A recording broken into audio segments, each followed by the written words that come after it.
de la nacionalidad del propietario. A cidade de São Luís e o Brasil irá lucrar muito com esse reconhecimento, porque juntamente com esse patrimônio histórico, tem toda uma atividade cultural extremamente rica e que, sem dúvida alguma, é um grito de cidadania brasileira para o resto do mundo. Agora, Fernando, você que é carioca e vive aí no Maranhão, né? Por que nem todas as cidades brasileiras, nem todos nós brasileiros, damos essa importância que os maranhenses dão ao seu patrimônio histórico e cultural, hein? Eu acho que é falta de conhecimento, porque nós brasileiros, e eu diria a região sul, onde se encontram os maiores veículos da mídia, você olha de um modo geral para o norte e nordeste, e isso eu posso dizer de cadeira, com desdém. No norte existem dificuldades, no norte existe desenvolvimento, subdesenvolvimento, quando que não é verdade. Nós aqui no Nordeste temos a região, a verdadeira cultura brasileira não se encontra no eixo Rio-São Paulo, nem no Sudeste do Brasil. A verdadeira cultura brasileira se encontra no Nordeste.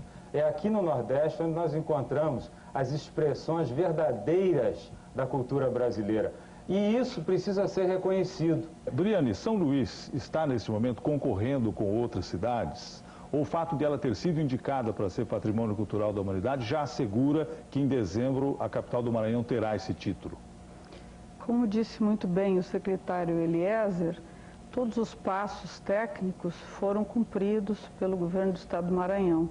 Todos os pedidos de informações adicionais feitos pelos analistas técnicos do dossiê apresentado por São Luís foram plenamente respondidos. Assim que a indicação do Birô ao Comitê do Patrimônio Mundial, que se reunirá em dezembro, onde 21 países têm assento por eleição a cada 2 anos, representa uma possibilidade muito grande de que São Luís realmente venha a compor a lista do patrimônio mundial. Fernando Bicudo, uma coisa que se diz sempre aqui no programa é que quando se fala em tombar áreas históricas e que devem ser preservadas, é que não basta tombar o prédio para que ele fique lá, não é, sem que ninguém mexa, mas é fundamental que haja vida, que ele seja utilizado para que a própria população cuide dessa área, né? Isso é o que acontece em São Luís? Sem dúvida alguma. Um exemplo disso é o próprio Teatro Arthur Azevedo, que eu dirijo, que é o mais antigo dos teatros das capitais do Brasil.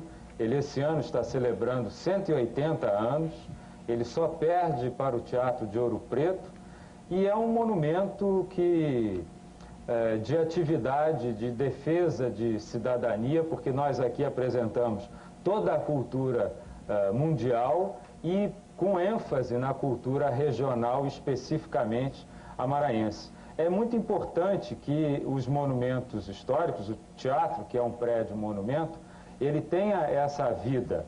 E essa preocupação da governadora Rosiana Sarney com o centro histórico é também de transformar essa área numa espécie de Montmartre tropical, onde nós teríamos residência para os artistas que trabalham no teatro, para os artistas que visitam a cidade e que darão, sem dúvida alguma, uma nova alma, uma nova vida à cidade de São Luís do Maranhão. A Briane dizia agora há pouco aqui para mim que, inclusive, São Luís é que consolidou, que criou até o estilo dos azulejos portugueses, usados nas paredes inteiras, não é, Briane? Exato, nas fachadas, Nas não é? fachadas todas, né? Exatamente. Como é que foi essa história? Há uma grande pesquisadora, arquiteta Dora Alcântara, que tem vários livros a respeito da azulejaria em geral e particularmente da azulejaria maranhense, onde ela estudou azulejos de origens portuguesa, holandesa, enfim, inglesa e os próprios feitos no Maranhão. Então, descobriu-se através de documentação de que, como o azulejo até aquele momento era usado como ornamentação interna, principalmente das igrejas, dos mosteiros, mas com a chuva tropical do Maranhão, as fachadas ficavam muito vulneráveis ao desgaste da chuva que batia no adobe, então umedecia as paredes e aquilo prejudicava muito a arquitetura e a estabilidade dos edifícios.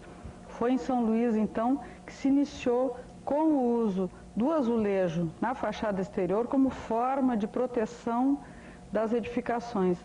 E daí é que esse hábito, essa forma de proteção das edificações passou a Portugal. Então, é um claro exemplo do interrelacionamento e das influências culturais mútuas que se estabeleceram entre o Brasil, no caso Maranhão, e Portugal, a metrópole naquela época. Né? Ok.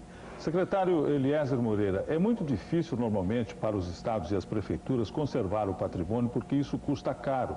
Como é que o estado do Maranhão vem fazendo, né? De onde é que vem o dinheiro para conservar tantos imóveis? E qual tem sido, como é que vocês conscientizaram, por exemplo, os proprietários de que eles devem fazer isso? Existem isenções de impostos, facilidades, como é que funciona isso?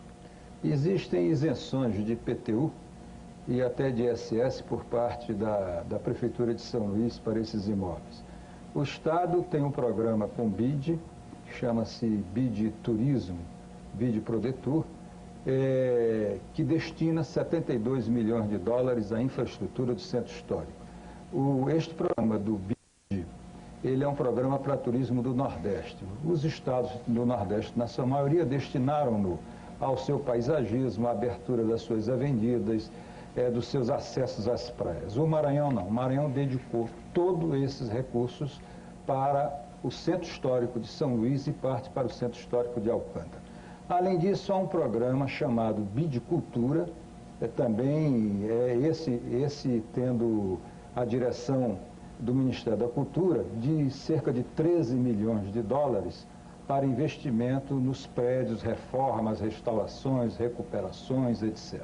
Além disso, o governo do Estado está investindo nesses de 95 até o fim de 97, estará investindo cerca de 7 milhões de dólares na manutenção, na preservação, na recuperação do centro histórico. São quase 92 milhões de dólares de investimentos para o centro histórico de São Luís e parte para Alcântara. Isso, por si só, é uma soma forte, é um desejo do governo, é uma determinação da governadora Rosena Sarney preservar esse patrimônio. Não apenas o patrimônio arquitetônico, mas também, e especialmente, o patrimônio das manifestações de cultura popular do Maranhão. O Maranhão é isso, o Maranhão é cultura, é isso que nos anima e é isso que enobrece a nossa cidadania. Quantas cidades do mundo, Briane, têm esse título de patrimônio cultural da humanidade e como é que isso, quando e como a Unesco começou com isso? Bem, hoje, até dezembro, porque aí haverá mais cidades, são 104 as cidades patrimônio da humanidade. Ao todo são 456 bens patrimônio da humanidade, entre culturais, naturais, históricos. 406. 456. Ah, 56, 456. perdão. Tá. Nos diversos países. Então, a trajetória para que a Unesco chegasse até esse ponto iniciou com a própria criação da Unesco, depois da Segunda Guerra Mundial, buscando um melhor entendimento entre os povos, para que não houvesse exatamente necessidade de guerra, que os povos cooperassem entre si. E a primeira grande campanha em favor do patrimônio cultural, histórico, arquitetônico, monumental, foi no período em que o governo do Egito resolveu fazer a barragem de Assuã, no delta do Nilo, onde havia vários templos, entre eles Abu Simbel e Philae, que ficariam submersos. Então a Unesco fez uma campanha internacional com doações de vários países, de entidades também privadas, e com esse recurso conseguiu o desmonte desses templos que foram elevados a uma cota que não seria, então, submersa. Sim. Então, esses templos foram preservados dessa maneira. A partir daí do sucesso dessa campanha, mostrou que há possibilidade, a nível da comunidade internacional, de haver uma gestão e uma preservação com olhos da humanidade inteira.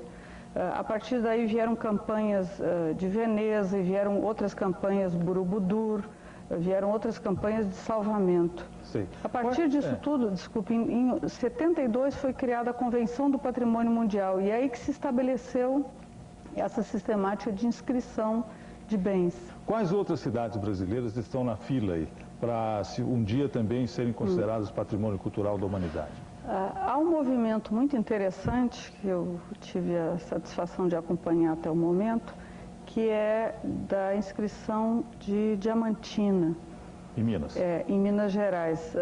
Eu fiquei muito surpresa porque em Diamantina se gerou um movimento da própria cidade, um movimento liderado pela prefeitura da própria cidade, de inscrição do Patrimônio Mundial. Não foi iniciada ainda a preparação do dossiê, mas a cidade já mudou. As pessoas conversam a respeito, têm procurado atender melhor o turista, procurado preservar o seu patrimônio, trazer mais, porque Diamantina estava um pouco isolada dentro dos roteiros culturais, fazer com que a cidade apareça mais dentro do cenário do patrimônio histórico brasileiro. Então, Diamantina é a próxima, sabe? Eu tenho depois uma pergunta para fazer a você sobre isso. Né? Qual o comportamento das nossas cidades que já são patrimônio histórico e cultural? Mas eu queria antes, acho que já estamos chegando ao final do nosso tempo, fazer uma pergunta lá para o Maranhão, tanto para o Eliezer quanto para o Fernando Bicudo, que é a seguinte: como é que se pode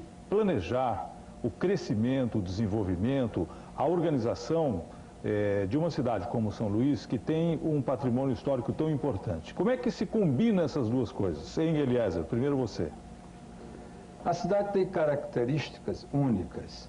Ela foi protegida por um anel viário feito na década de 70, que basicamente a isolou, né? O tráfego intenso no seu centro, ele foi desviado para este anel e que evitou, portanto, a intrusão no centro histórico de carros, de caminhões de grande porte. Por outro lado, a geografia da nossa ilha de São Luís permitiu que, com o lançamento de pontes e aterros para o outro lado, para o lado das praias, São Luís crescesse, tivesse como respirar. Ela cresceu rumo às praias, através dessas pontes, com uma nova área de ocupação de aproximadamente 5.000 hectares ofertados, o que levou a essa expansão moderna que existe hoje das avenidas litorâneas, dos novos bairros modernos de São Luís, dos novos shoppings, evitando essa concentração que poderia deteriorar muito o centro histórico. Então isso protege muito o centro. Quer dizer, conversa essa história de que uma cidade não pode ser preservada no que ela tem de patrimônio cultural e, ao mesmo tempo, crescer e se desenvolver, né? Dá para fazer muito bem as duas coisas, né? Dá para fazer as duas coisas perfeitamente. Fernando Bicudo, para encerrar com você, eu queria saber o seguinte: e a convivência do automóvel com uma cidade como São Luís, né? Como é que você vê isso? Você acha que há uma convivência harmônica? Eu acho que é necessário que, evidentemente, os prédios sejam protegidos da ação da poluição. São Luís não é diferente de nenhuma outra cidade. O Teatro Arthur Azevedo, por exemplo, que fica no centro, onde nós temos uma rua com tráfego na frente, mas a rua lateral ela foi bloqueada exatamente para que nós pudéssemos preservar não só o prédio, mas também os equipamentos altamente sofisticados que nós colocamos no teatro. E você me permite, Carlos, eu gostaria de dizer que aqui no Maranhão, independente da recuperação do prédio em si, arquitetônico, o que está sendo feito, a exemplo do Teatro Arthur Azevedo, é casar com a modernidade, com equipamentos, dando uma funcionalidade aos prédios, porque dessa forma ele não irá se deteriorar no futuro. E esse é o segredo da vitalidade da indústria cultural e patrimonial do Maranhão. Tá certo. Briane, para a gente encerrar, eu tenho duas perguntas para te fazer. Uma eu quero que você responda bem rápido, né? Como é que as cidades que já são patrimônio cultural brasileiras têm se comportado? Elas estão honrando esse título? De uma maneira geral, estão honrando esse título.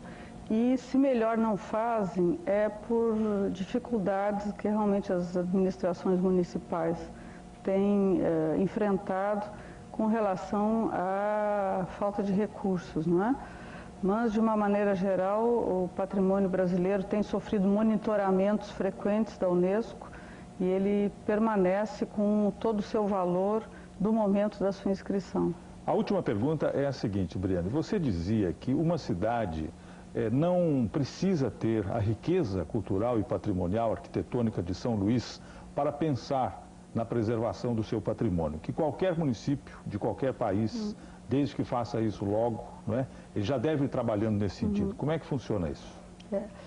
O que a Unesco preconiza é de que cada geração deva deixar sua marca na paisagem.